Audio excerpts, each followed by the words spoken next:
Christians, we were not allowed to be with Hindus because they perform pujas using mantras. The Christians say that the mantras bring out the evil in people, that the devil is within them. When they didn't keep their promise to make me a priest, I left the religion and reconverted back to Hinduism. While I was Christian, I couldn't be with my family, was not allowed to be with my family, because they have Hindu beliefs. But now we are back together again. Christianity ruins families. Once I became Hindu again, the Christian people created a lot of trouble for me and my family and for my village. There was a raid between the Hindus and the Christians, and the police came with tear gas. The Christians persecuted me by telling the police that I started the raid against them. Now I am facing court cases and many financial difficulties. How many years were you Christian? 20 years. 20 years? I am 22 years old. I was Christian the first 20 years of my life. I have been Hindu for the past 2 years. My uncle is the Christian priest in my village. When I was Christian, my family used to eat together every day. But now that I am Hindu, my uncle never comes to my house anymore. He doesn't want to talk to me because he hates Hindus. 70% of the people in my village are Christians. We have been taught since childhood that Hindus are evil people possessed by devils and demons. We were told not to play with them or talk to them. We were not allowed to enter their homes or eat their food in case the evil entered into us. Life between Hindus and Christians is full of hate. We don't talk if we meet somewhere in the village, and we don't ever work together. If a well needs to be excavated or a road needs to be repaired, we don't even share the same well. The Christians live at one end of the village and the Hindus at the other end. In that way we don't share the roads either. I used to be very afraid of the Hindus. Our church performs healings. Every 2 weeks there will be big gatherings with other churches from the district, and priests come from abroad to speak, preach, and give healings. They tell us, amongst other things, that the power of the evil will possess us if we don't go to the church or come for these big gatherings. The church in the village next to ours gives money to the people for their conversions, so many people are tempted to accept Christianity.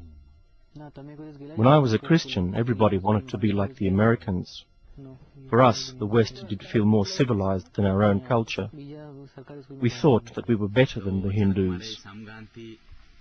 It felt as if the Hindus were stranger for us, and that they didn't belong here in our village. Now, after I have become a Hindu, my Christian friends since childhood don't speak with me. I guess that they are afraid of me now, thinking that I must be possessed by the devil.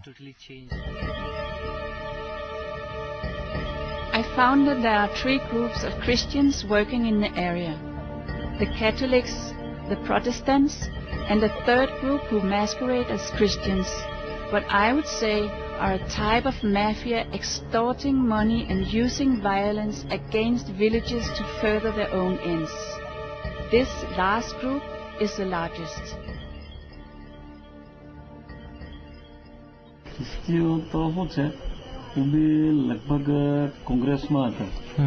In my district, 95% of the populations are Christians now.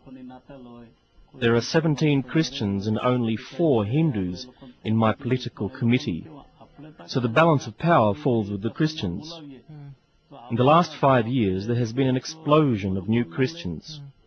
They vote for the Congress Party, which is governed from abroad in the West. Many times I have attended big Christian church gatherings with 15 to 20,000 people. They perform healings. Sometimes I have brought a sick friend, but they will never take that person for healing. They only use people who are instructed to act sick and then pretend to be healed. They say hallelujah all the time. The Father will speak and call God and Jesus and put his hand on the sick one. Christians are told to burn and step on pictures of Hindu gods. After these meetings, the priest drinks alcohol, uses bad language, and talks about women. Many times I have been offered a Christian conversion. Many of the fathers and pastors are my friends because of my political activities. They say that I could have a new house and a good income if I convert. The priests get money from different organizations in Europe and USA by applying for a project that sounds good. Then they pocket the money. When the priest and his helpers convert new people, they are given money. They earn 1,000 rupees for a group of people and 50 to 100 rupees for one or two people. The priest earns double the amount of the pastor. The priest also gets money from every prayer he performs in the church. Every person who comes to pray in the church will put between 5 to 20 rupees in a box for the priest. A while ago, there was a report in the newspaper exposing a priest, pastor, and his helpers who took advantage of the women in the church. During prayers, the lights went out and the women were raped. It was a big scandal. Anybody can start a church and apply for money, and many are doing it. The Christians also take advantage of the Indian government by developing programs for poor Hindu farmers. Christian people cannot apply for this money. It is only designed for Hindus. On the application form they will say that they are Hindus. In that way, they can be awarded the money from different projects. Anything built by Christians is not available for Hindus. The Christians don't share. A Hindu can have a glass of water from a Christian well, but he cannot give water to his cow. Of course, there is a law against this, but who is there to control things? The Christians create anti-Hindu and anti-national feelings, and they are changing the Hindu culture. From threats, bribes, promises, to simple mind games, all three groups use all sorts of methods to convert these villages. A missionary takes school children on a sightseeing trip.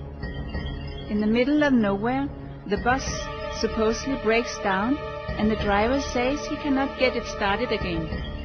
The children are asked to pray to the Hindu gods to help them. And when the driver tries again, the bus still does not start. Now let us all pray to Jesus, he says. And not surprisingly, Jesus has listened to their prayers. The bus starts. The missionaries take advantage of the poverty, illiteracy, and the innocence of the villages. The same thing is happening not only in Gujarat, but all over India. Most of those who have been converted do not even know if they are Catholics or Protestants. They only know the name of the priest in the local church.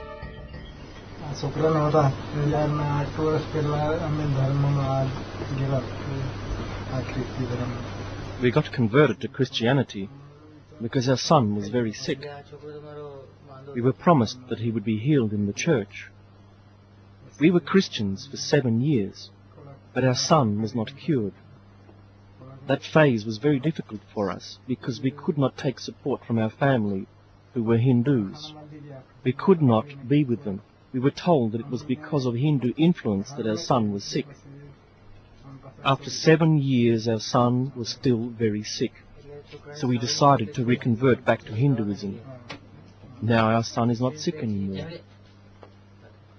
There were big church meetings once a month held by foreign priests. In these, they would tell us not to go into a Hindu house where Hindu rituals were performed. We were told not to chant Hindu mantras and not to dress in the traditional Indian way. Christian women are not allowed to wear bindis and bangles and everything else that we traditionally wear as Hindus. We should not take any food from Hindus either. We were told that we could eat meat from cows